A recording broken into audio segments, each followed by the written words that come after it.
Chris Vince, literally hot foot back from the Liverpool party conference for Labour. How did it go? What were your reflections? Well, look, genuinely, I thought there was a really, really positive mood. There was a sense that there's a lot gone on in the first year of the Labour government, many things that we've spoken about previously. But of course, there's much more to do. And I felt, really genuinely positive about the Prime Minister's speech on Tuesday. And as I said to you, what I really loved about it was the real focus on community. And Harlow, as I've always said to you, which is why I'm so honoured to represent it in such a fantastic community. So his speech really spoke to me about the importance of supporting local community. And I think what, the challenge you set down to me a week ago was about how do I, as local MP, champion community groups in Harlow, but also ensure they get the funding and the support they need. And I think that is a big thing.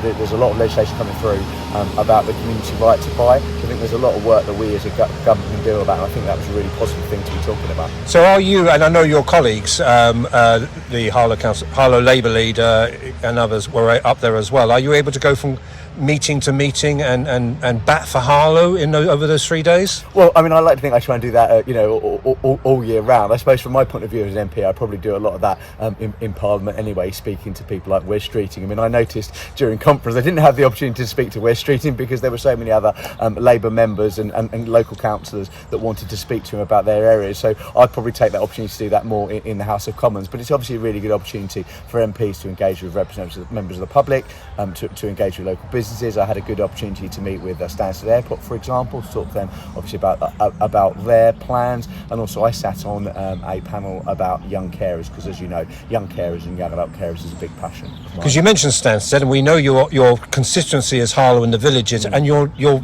constituency, people don't know, the nose is right next to Stansted Airport. Yeah. So, and it's a big employer. We need to pick it up, don't we? No, absolutely. So it's really important to work with them. I think I can't remember the number. I think it's about 1,000, over 1,000 members of staff there that come from my constituency. So, and as you say, we're literally right up to the runway. So yes, they are a big employer for Harlem. It's really important to continue to meet with them and talk to them about their plans. Do you think Keir Starmer's got the tone right, or do you think you're in danger of making your party look like Reform Light? Because you keep mentioning Reform and Nigel Farage a lot. Are you mentioning too much? Well, there is always that. That's always a fair question. I think that we have to be realistic in where politics is at the moment. The Conservative Party, frankly, seems to have imploded on a national level, and the polling suggests that Reform are our main threat. And I think it's right that we call out some of the things that Reform say, because it feels a little bit like they can say whatever they like and it's unchecked. They come out with these huge statements about the things they're going to do without any sort of sense of how they're going to do them or any sort of sense of budget, whereas we have always been held rightly so a high standard where we have to explain how we're going to achieve the things we're going to achieve and how we're going to pay for it. And I think in Rachel Reeves' speech earlier in the week, she very much set out the importance of that financial stability, which has been kind of a golden thread. Hasn't always been popular, let's be honest, but it's been a golden thread throughout this government, because we've seen when there isn't that financial stability, the Liz Truss mini budget, for example, what happens. So I think it's really important that comes across. Again, going back to what I said about the leader speech, the bit that came across to me was that sense of community, and that is an alternative to that divisive narrative that we hear from others.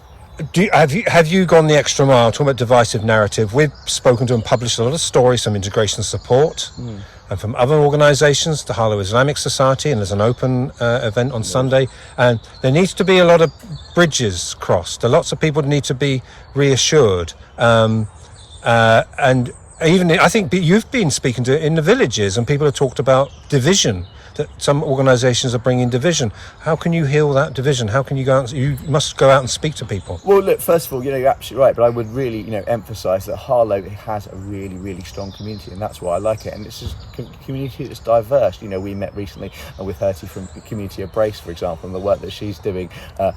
Feeding the community but also helping us to experience that that broad community, that we have in Harlow. And of course, it's right that I should mention that obviously it's Black History Month this week, and obviously there's an event for that as well. So look, but no, you're right. As an MP, it's hugely important that I represent all communities within Harlow and the villages, and that, you know, I say the villages very, very strongly because of the point you just made there. But you're right. It's important that I talk to religious groups, cultural groups, to see how they're feeling. To hope, you know, because what we don't want is people within Harlow to feel they're not part of this community, or to feel unsafe, or as if, you know, they're not welcome. So you mentioned unsafe. What on earth are armed police doing guarding a scene on a cycle track in Harlow on a Tuesday afternoon, Chris? And what are you going to do about that? Well, look, I've spoken to Harlow Police just this morning about the two incidents that have occurred. Obviously, while I've been away in Liverpool, you know, they're very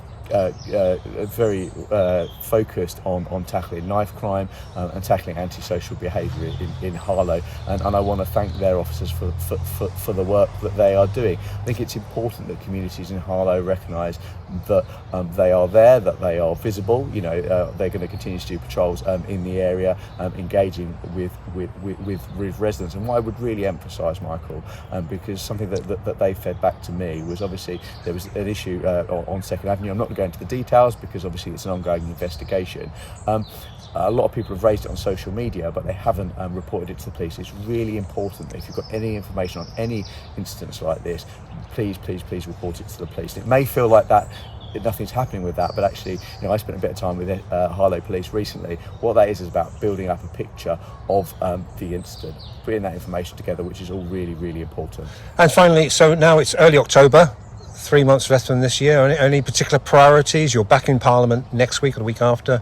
Anything particular that you're going to be working on over the next 3 months? Well, look, for me, it's obviously continuing my work on young carers, continuing to talk to ministers about Harlow, continuing to big up Harlow, I think is the phrase, to talk about Harlow as much as I possibly can, because I think it's really, and it's not a political point, but I think sometimes towns like Harlow can be forgotten, and it's really important they're not, which is why, you know, the recent news about the UK Health Security Agency are really important. I want to continue work with the government and the UK Health Security Agency as well, to talk about what that looks like in terms of the engagement piece, working with schools, really encouraging young people to look at these sort of high skilled jobs that will be coming to Harlow.